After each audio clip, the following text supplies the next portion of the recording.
오늘 본문 말씀에 28절 앞절에 있는 24절에 보면 너희를 부르신 이는 미쁘시니 그가 또한 이루시리라 라고 말씀하고 계십니다. 성도님들, 인생을 사시면서 저희들이 잘 아시겠지만 하나님께서 모든 것을 이루어 가고 계심을 믿으시기 바랍니다. 선교라 하는 것은 늘 복음을 위해 집중하고 또 그 안에서 이루신 하나님의 놀라운 은혜를 경험하는 시간입니다. 내 몸의 피가 십자가의 보혈의 능력으로 수혈되어 흐른다면 우리의 모든 삶의 모든 몸짓 하나하나가 자연스레 복음의 능력과 힘을 내비추고 또 전하는 것, 이것이 바로 그리스도인이 해야 될 일입니다.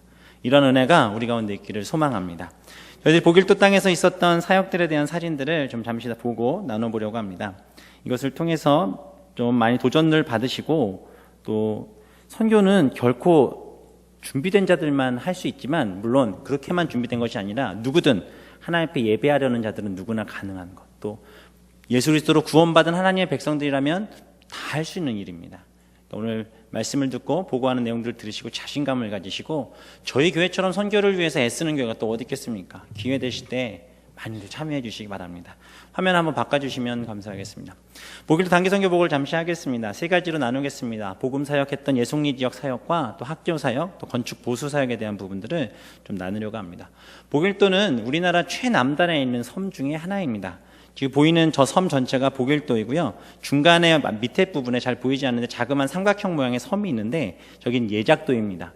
저기에 지금 학교가 하나 있는데 거기에 저희 예송교회 다니는 집사님 딸이 다니고 있습니다. 6학년짜리. 선생님 하나, 학생 하나. 그 학생 졸업하면 폐교됩니다. 저희들이 이번에 거기를 넘어가려고 했는데 못 갔는데 저기 계신 집사님께서 저희들에게 소라를 이만큼 갖고 오셔가지고, 소라 이만큼 드셔보셨습니까? 정말 많이 먹었습니다. 근데 이것은 시작에 불과합니다. 그래서 보길도 지역에서 저희들이 본 예송리 마을은 바로 이렇게 생겼습니다. 저기 예송리 전체 마을이고요. 저 지역에 저희 청년들 전체를 다니면서 복음을 전했습니다. 그 앞에 나오는 바다의 풍광들이시고요. 그 다음에 또 나오는 장면은 쭉 보이는 것이 바로 전복 농장입니다. 전복, 다시마, 전복 등을 기르는 곳입니다. 먼저 첫째 날 있었던 사역들부터 말씀드리자면, 저희들이 가서 제일 중요시 여긴 건 당연히 복음 사역이었습니다. 그곳에 있는 어르신들 집들을 찾아다니면서 가가호호 방문해서 첫날 둘째 날에는 저희들이 수요일 날에는 마을잔치 홍보 겸해서 어르신들과 좀 가깝게 지내는 시간들을 가졌습니다. 그런 시간들을 하면서 동네 쓰레기도 있으면 줍고, 이런 시간들을 통해서 복음을 전하는 일들을 했습니다. 우리 청년들이 구석구석 다니면서, 전 이게 처음에 쓰레기 줍는 사진인 줄 알았어요. 그래서 넘어가는데 준비하다 보니까 멍멍이를 잡고 있더라고요. 우리 교회 마스코트 화랑입니다. 이렇게 복음을 전하는데, 이 복음 전할 때 참 많은 고백들이 있었습니다. 하늘을 만드시고 땅을 만드시고 천지를 창조하신 하나님이 있다는 건 나도 안다. 그러나 그 신에 대한 어떤 내가 복음에 대해서 그것을 받고 받아들이는 것은 내가 아직은 잘 모르겠다라는 분들도 많았고, 또 오랜 시간 인생을 사시면서 나름대로 가지고 계신 어떤 그런 노하우나 경험들이 신이 되셔서 쉽게 이렇게 다가서기 힘든 느낌을 많이 받았습니다. 그런데 놀라운 것은 저희들이 돌아오는 날 그분들을 뵀을 땐 하나님께서 이 지역을 열어가시겠구나라는 기대를 또한 할 수 있었고, 제가 또 기도한 내용이 뭐냐면, 하나님, 올해 우리 청년들 만난 할머니 할아버지들 꼭 내년까지 살아계시게 하셔서 올해 복음을 받아들이지 못하신 분들 내년에 우리가 오서 그분들을 보면 그분들을 통해 하나님의 은혜를 경험할 수 있게 해달라고 저희들도 그렇게 했습니다. 우리 청년들이 돌아다니면서 마을 어르신들이랑 얼마나 친하고 또 가깝게 지내는지 모릅니다. 일주일 있었지만 예송리 마을은 그냥 들었다 놨다 했습니다. 들었다 놨다 하면서 여기저기 다니면서 어르신들이 보는 곳마다 막 너무 좋아해 주시고, 물론 첫째 날 둘째 날은 그러지 못했지만 마을 잔치를 기점으로 해서 수요일 날 그것을 기점으로 해서 얼마나 놀라운 일들이 있었는지 저희들은 그것을 하나님이 주신 큰 은혜라고밖에 말할 수 없습니다. 어르신들이 정말 많이 좋아하셨고, 특별히 이제 마을 잔치를 할 때 같은 경우에는 어르신들이 동네에 계신 분 65세 이상 어르신들만 한 40분 정도가 모이셨는데, 거기서는 65세면 청년입니다. 70세면 한참 일하실 나이고요. 80세면 이제 조금 쉬시면서 일하실 나이고, 90세면 그냥 집에서 집안일 하시면서 살짝 일하실 나이십니다. 여기 계신 우리 권사님들 나이 많으신 것 같으셔서 70대시고 하셔서 내가 뭘 할 수 있겠어 하시는데, 보길도 가시면 열심히 밭일 하시고 미역 말리시고 그 제일 열심히 뛰어다니시는 분들 연세 여쭤보면 나 75이 아직 젊어 막 이러시고, 어르신들 막 80이 넘으시는 분들이 많더라고요. 이 어르신들 앞에 저희 아이들이 재롱도 떨고 또 안아드리기도 하고 하면서 어르신들이 좋아하는 일들. 이 가운데 계신 분이 이장님이십니다. 포스가 딱 이장님 같으시죠?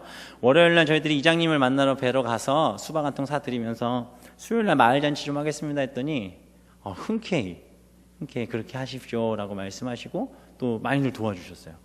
그래가지고 아주 그냥 너무 좋게 했고, 이장님은 웃지도 않고 가만히 계시더니 나중에는 얼마나 행복해 하시던지 내년에도 또 꼭 해줬으면 좋겠다, 이 얘기를 제가 듣고 왔습니다. 그리고 더 좋았던 것은 우리 차지한 장로님, 최수민 권사님, 또 김영수 권사님, 유해진 비서님께서 수요일날 오셨습니다. 그러니까 화요일날 저녁에 오셔서 수요일날 이 마을잔치를 위해서 오셨는데, 솔직히 제가 나이도 어리고 그 어르신들 볼 때 갭이 많기 때문에 제가 제가 인생에 대해서 얘기를 하겠습니까? 뭘 하겠습니까? 조금 이렇게 좀 막연한 듯한 느낌이 있었는데 천군만마가 오셨죠. 우리 차장로님, 최수민 권사님 오셔가지고 그냥 뭐 하고 싶은 얘기 다 하시더라고요. 인생에 대한 얘기뿐만 아니라 또 공연도 하시고 막 이렇게 해주시는데 너무 힘이 됐습니다. 오히려 그것이 더 큰 접촉점이 돼서 저희들이 더 편안하게 할 수 있었고, 어르신들 망설이시면 안 됩니다. 어디 가든 하나님이 사용하시는 자리가 있고 그곳에서 우리가 해야 될 것들, 그것을 경험하시면 됩니다. 그래서 우리 장로님, 권사님들 오셔서 너무 또 잘 진행했고, 마을잔치도 갈비 다 구워서 뭐 간식 같은 거 싸고 과일 쪼개서 어르신들랑 아주 좋은 시간을 가졌고, 또 옷도 할머니들 그 옷을 후원 받아가지고 가지고 가가지고 저희도 그분들 나눠드렸더니 또 옷을 또 얼마나들 좋아하시는지, 똑같은 거 입고 계신 분 또 있으셨는데 똑같은 거 또 가지고 가시고 막 너무너무 좋아하셨습니다. 그리고 더 좋았던 것은 여기 계신 할머니, 할아버지들이 우리 청년들을 손자, 손녀처럼 여기시고 얼마나 사랑해 주시는지.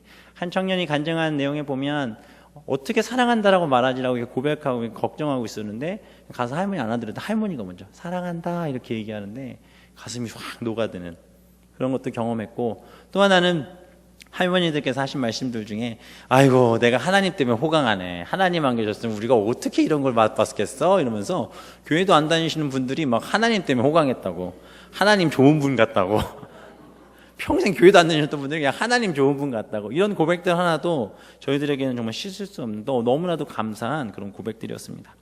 또 하나 이제 저희들이 가서 한 것 중에 이 다시마, 그 지역에 가면은 온통 다시마 말리는 지역들입니다. 거기 가서 우리 청년들이 도와주기도 하고 또 같이 일손들을 돕기도 했고, 또 중요한 사역 중에 하나였던 우리 허정순 집사님이 애쓰셨는데 머리 미용해 주시고 또 머리 잘라 주시고 파마 한번 해드렸더니 매일 출근하세요. 매일 출근하서 계속 얘기하고 나눠주시고 또 머리 잘라주시고, 마을 잔치할 때 딱 보니까 반이 딱 나눠져 있었습니다. 파마 하신 분, 안 하신 분. 그날 안 하신 분들은 이제 뒤에 다 몰려서 오셔가지고 또 같이 하시고 그랬습니다. 마을 어르신분들 다 몰리셔가지고 저렇게 좋아들 하시고 또 이게 얼마나 행복해 하시는지, 영정사진 찍을 때도 얼마나 좋아하시는지 저거 보십시오. 저게 뭔지 아십니까? 페디큐어 하는 거, 발가락에다 이걸 이 어르신들이 태어나서 처음 해보신다고. 매니큐어 처음 발라봤다고. 이게 꽃단장을 해드렸으니 얼마나 행복해 하셨겠습니까? 여기는 예송리에 처음 십자가가 세워진 집입니다. 목사님 처음 들어오셔서 처음 십자가를 지으셨던 초가집이었는데 이제 개량이 돼서 이렇게 됐는데, 거기 계신 집사님 댁 화장실 부분을 우리 서유덕 집사님이 페인트통 하나 들고 가서 페인트 전문가가 되셨습니다. 원래 사진 전문가신데 일주일 동안 페인트 칠 전문가가 되셔서 성주의 수륜제일교회 가시면 또 페인트 칠 열심히 하실 것 같고요. 이제 중요한 사역이었던 바로 학교 사역에 대해서 잠시 말씀드리는데, 저희들이 방학 기간이 아니었습니다. 방학 기간이 아니기 때문에 아이들을 초청하는 것 자체가 무리였습니다. 저희들이 6월 팀을 구성하면서 이 아이들을 어떻게 케어할까. 그래서 초등학교 수업이 끝나면 1시부터 3, 4시까지 우리가 아이들을 데려다 선교학교를 진행하자, 이제 이렇게 얘기가 나왔는데, 선교를 갈 때 가장 중요한 것은 무엇이냐면 현지 사역자와의 조율입니다. 현지 목사님, 현지 선교사님들이 원하시는 방향에 따라 저희들이 움직여야지, 우리가 이렇게 준비했으니까 이거 하겠습니다, 이거 보여줘야 됩니다, 우리 이거 다 하고 가야 됩니다라고 얘기하면 그건 선교가 아닙니다. 그래서 저희들은 선교를 준비하면서도 계속 예송교회와 협의를 했어야 하는데, 다들 아시듯이 목사님이 정신이 없으셨습니다. 사모님이 그 암 때문에 투병 생활 중이셨고, 또 그런 과정 속에서 목사님이 어떻게 얘기할 수 없는 뿐더러 답사 날짜를 정한 것이 2주 전이었습니다. 출발 2주 전. 그러니 뭐 그것도 계속 딜레이 되고, 그 답사를 가려고 전화를 드렸더니 사모님이 위중하셔서 답사를 와도 목사님 저희를 못 뵐 것 같다라는 얘기를 또 하시더라고요. 제가 무슨 생각까지 했냐면 여길 가야 되나 말아야 되나. 여긴 올해는 쉬어야 되지 않겠나 이런 생각도 했습니다. 그러나 새벽마다 기도하고 하나님 앞에 부를 때 하나님께서 하시는 말씀은 그래도 내가 너희들을 위해 준비한 땅이다. 무엇도 하려 하지 말고 그냥 가라. 그럼 내가 이룰 것이다. 이 말씀을 저는 붙들었습니다. 그리고 답사를 가면서도 많이 걱정을 했죠. 가서 무엇을 할 수 있을까? 우리가 뭘 할까? 학교 사역을 아이들한테 청년들한테 준비하라고는 했지만 이것을 과연 할 수 있을까? 성경학교가 가능할까? 그리고 그 전에 제가 전화를 드렸더니 학교에서 하시는 말씀은 시골이기 때문에 아이들이 수업 끝나고 나서 딴 데 가지 못하게 하려고 방과 후 학교를 또 학교에서 다 하는 거예요. 학원 가는 애들 몇 명 빼고. 그게 끝나는 시간이 오후 5시입니다. 그러면 오후 5시 그 늦은 시간에 어떤 집에서 아이들을 우리들한테 보내서 저녁 7시까지 성경학교를 어떻게 진행을 합니까? 마음속에 하나님 성경학교는 못하겠군요. 어쩌면 아이들을 볼 수도 없겠군요. 어쩌면 저 혼자 이제 그런 생각들을 가지고 그곳에 갔습니다. 답사를 도착해서 예송교회를 보는데 얼마나 낡았는지, 또 주변에 쓰레기들이 얼마나 많은지, 목사님이 사모님이 1년 반 2년 동안 투병 생활하시는 동안 교회를 돌보시기 힘드셨겠구나라는 생각이 들었습니다. 여기저기 열어보고 둘러보는데 냄새도 많이 나고 할 일이 너무 많았습니다. 제가 정은환 집사님한테 저희 이것만 하다가 가도 되겠죠 그랬더니 이것만 해도 섬겨지 않겠냐고 또 이렇게 힘을 주셔서 너무 감사했고, 그렇게 작업들 할 걸 하고 현수막을 붙이려고 옥상에 사다리를 놓고 올라가서 그 붙일 자리를 보다가 뒤를 딱 돌아봤는데 예송교회가 예송리의 제일 높은 곳에 있습니다. 제가 뒤를 딱 돌아봤을 때 그 풍광은 바다를 다 보이는 그 자리, 더 놀라운 건 예송리를 품에 안고 있는 하나님의 손길, 하나님의 품 안에 거하고 있는 예송리 마을을 저는 볼 수가 있었습니다. 그때 제 마음 가운데 들리는 음성은 됐니? 이제 할 수 있겠지? 학교에 가서 무엇을 어떻게 할지, 앞으로 진행될 사역들을 어떻게 열어갈지 아무것도 보이지 않는 상황이었지만 하나님은 말씀하셨습니다. 내가 이룰 거야. 학교로 갔습니다. 천수막을 학교에다 붙이려고 막 생각을 하고 있는데 밖에 뛰어노는 아이들을 보니까 저 아이들에게 어떻게든 복음을 전하고 싶은 거예요. 그래서 마음속으로 기도해서 하나님 방법을 주세요. 방법을 주세요. 제발 기회 주세요.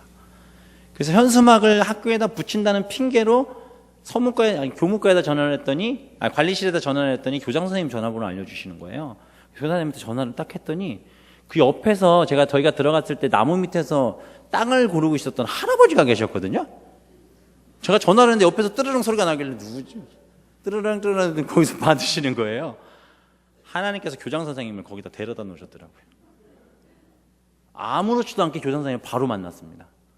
그리고 말씀드렸죠. 교장 선생님, 제게 자신감이 어떤 하나님의 음성이었는지, 그냥 어떤 담대함이었는지 말해 이 소리가 들리더라고요. 그래서 교사님한테 말씀드렸죠. 저희들이 서울에서 오는데 아이들 앞에서 공연을 하고 싶다.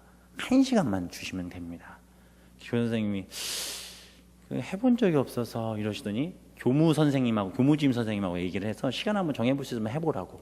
그래서 교무 선생님이 달려 나왔습니다. 교사님 호출해서 교무 선생님한테 말씀드렸습니다. 저희들이 1시간 정도만 주시면 공연을 하고 아이들 선물 주고 가겠습니다. 그래서 교무 선생님 하시는 말씀이 다음 주 화요일쯤에, 그러니까 저희들이 출발하기 5일 전에 교사회의를 해서 거기서 오케이가 되면 하십시오. 뭘 어떻게 해야 되나. 그렇게 하고 돌아온 게 끝이었습니다. 그리고 점점 날짜는 다가오는데 학교에서 연락은 안 오고 화요일날 연락 주기로 했는데 연락이 안 왔어요.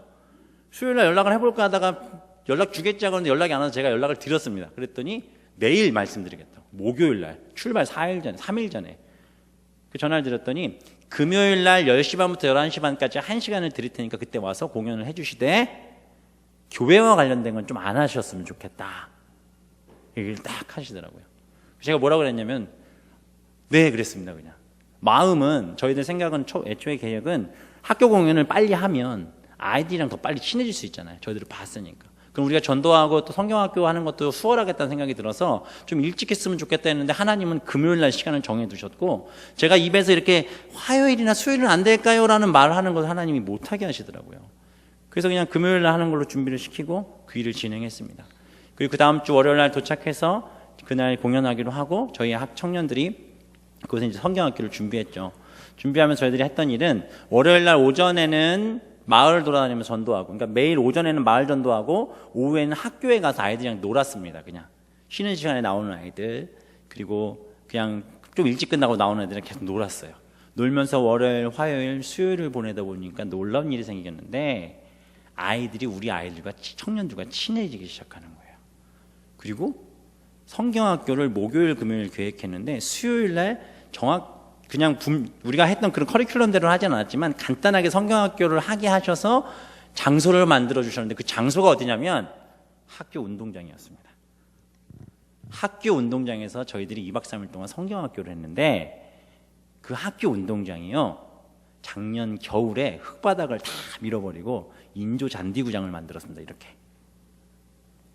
그래서 거기서 아이들이 마음껏 뛰어놀 수 있도록 하나님이 미리 준비해 주신 학교가 복일초등학교였습니다.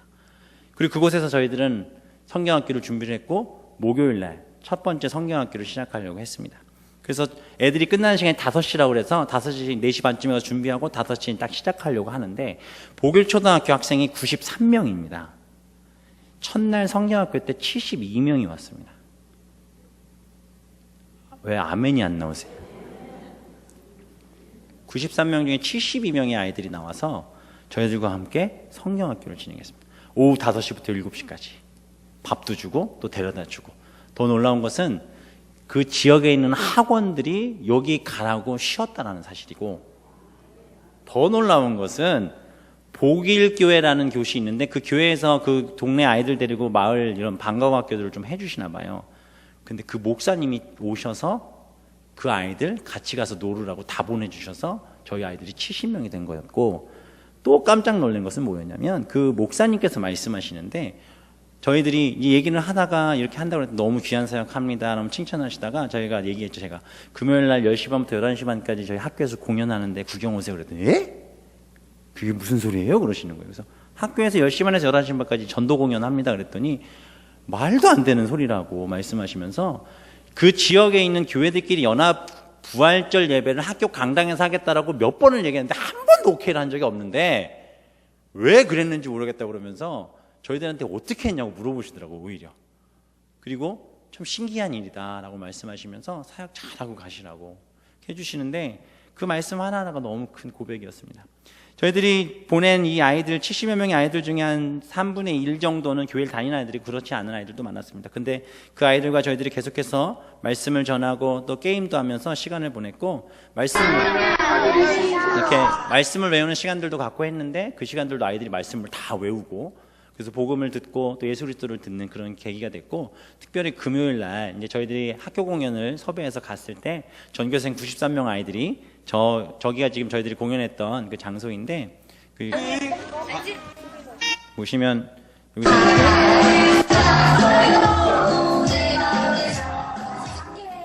아이들하고 이렇게 공연하는 장면이 있었습니다. 근데 그 공연을 할 때 학교 선생님들이 하신 말씀이 너무 교회적인 건 하지 말라고 그러셨잖아요. 근데 너무 감사하게도 공연 시작하자마자 선생님들이 다 나가시더라고요. 그래서 저희 마음껏 했고, 또 하나는 금요일 날 저희들이 사역했던 것이 하나님의 정말 분명한 계획하심을 느꼈던 건 뭐냐면, 월요일부터 목요일까지 저희 아이들, 청년들이 거기 아이들과 충분히 친해졌잖아요. 이날 공연을 하는데 이미 애들이 우리 아이들과 친해져 있기 때문에 너무 편안하게, 그리고 더 쉽게, 그리고 일주일 내내 보던 그 선생님들이 앞에서 그렇게 해주니까 애들이 호응도가 얼마나 좋았는지 모릅니다. 하나님께서 모든 것을 열어주셨고 모든 것을 이루셨음을 분명히 볼 수 있었던 복일도 선교였습니다. 건축 보수도 이것저것 이게 이제 교회 주변에 있던 쓰레기를 진짜 하루 온종일 치웠고요. 그리고 보이는 곳마다 저희들이 보수하고 또 미장 작업도 하고, 깨진 것들도 다시 돌보고, 무너진 것들 다 밀고, 또 일일이 페인트 칠하고 꽃단장 시키고 교회 이름도 깨끗하게 쓰고 하면서 했습니다. 그래서 요랬던 예송교회가 요렇게 바뀌었고요. 요랬던 예송교회가 바뀌어라 이렇게 바뀌었습니다. 제가 갔을 때 아무도 교회 안 오고 싶을 정도로 지저분했던 교회가 가장 예송리에서 아름다운 교회로 바뀌었습니다. 그리고 저희들이 온 다음 주에 목사님 말씀을 통해 들으니까 아이들이 왔다고 하더라고요. 선생님들 언제 오냐고 그러면서 저희 떠난 날부터 나를 새는 애들이 있었어요. 1년 기다리겠다고. 그 할머니 할아버지들도 그 교회 예배드리러 오신 분들도 있다고 하시다고요. 목사님이 저한테 말씀하시기를 못 보던 분들이 좀 오셨다고. 그래서 이게 하나님이 하신 일들을 볼 수 있었다라는 얘기를 하셨습니다. 이건 뭐냐면 전복이죠. 제가 특별히 보여드립니다. 거기가 전복 농장인데 거기 계신 집사님, 아니 거기 계신 마을 분유회장, 작년에 분유회장 하셨던 분이 전복 농사를 지시는데 저희들 먹으라고 이걸 이만큼 갖고 오셨습니다. 정말 많이 먹었습니다. 돈 한 푼 안 들이고. 근데 이것뿐만 아니라 너무 많은 것들을 챙겨주셨고 저희들이 김치도 막 이만큼씩 주시고 김치가 너무 맛있습니다. 그리고 뭐 먹을 것도 많이 챙겨주셔서 정말 행복했고 우리 목사님 진짜 보이지 않을 때까지 손을 흔들고 계셨습니다. 그리고 그것은 이제 혼자 남으셔서 사역하시는데 목사님에서 저희들 많이 기도해 주셨으면 좋겠고 이제 저희들이 가야 할 곳은 다른 곳이 아니죠. 이제는 성주 수련제일교회로 이제 향해야 합니다. 8월 4일부터 9일까지 있습니다. 이곳에도 다른 거 필요 없습니다. 그냥 가서 느끼시고 보시고 함께 해주시고 기도해 주시는 것. 그것을 통해 또 이 땅 가운데서도 하나님의 놀라운 일들을 열어주실 줄 믿습니다. 이러한 것들을 붙드셨으면 좋겠고 오늘 본문의 데살로니가 전서에서 사도 바울이 데살로니가 교회를 향해 말하는 주 내용은 무엇이냐면 말세의 때가 다가올수록 너희들이 하나님 앞에서 그 복음의 능력을 붙든 자들로서 흔들리지 말고 온전하여 하나님의 거룩하심으로 옷 입고 우리의 혼과 몸과 영이 하나가 되어 예수 그리스도가 오실 때에 부끄럽지 않은 모습으로 있어라. 그리고 이 모든 일들을 위해서 해야 되는 것 바로 복음 전하는 것을 우리에게 선포하고 있습니다. 그래서 하나님 오늘 우리를 부르셨습니다. 우리를 부르시는 이는 미쁘시니 그가 또한 이루시리라. 이 모든 일들을 하나님 이루시고 채워가실 줄 믿습니다. 망설이는 것 영적 교만입니다. 그저 순종함으로 내 나이에 뭘 복일 떠가 보니까 그 말씀 하실 분들 몇 분 안 계신 것 같아요. 다 함께 하셔서 교회 선교하는 일이 있을 때마다 애써주시고 또 함께 하셔서 충신교회가 정말 하나님 앞에 칭찬받는 교회 되기를 소망합니다. 이를 위해서 함께 해주시기를 주님의 이름으로 축원합니다. 기도하겠습니다.